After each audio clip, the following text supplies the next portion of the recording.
Ассалаумағалейкум BMW Motors оқырмандары. Бүгін BMW G30 530 сатылымға шықты. Тағы біреу 22 жылғы 15 000 пробегте машина. M-Sport комплектациясы, технически по кузову, по салону машина вообще идеальный. Ешқандай косяктары жоқ машинаның.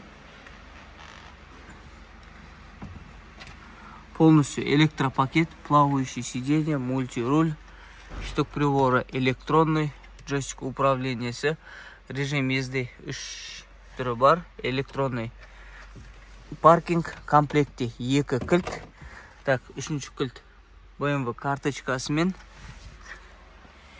Идеальнейшее состояниеде машина. Артқы қатары, артқы шторкаларымен, даже кішкентай терезесінің шторкаларымен. Артқы климат. Машинаның бағасы 25 миллион 500 мың теңге. Под ключ казахстанский учетқымен отырады машина. BMW-ға қызығып осындай G30 необычный цветте алдырғыларыңыз келсе, біздің компанияға хабарласып, толығымен ақпарат алып, договор жасап, экспресс доставкамен 1 ай ішінде елге алдыра аласыздар. Күндеріңіз сәтті өтсін, ал біз жұмысымызды ары қарай жалғастырамыз.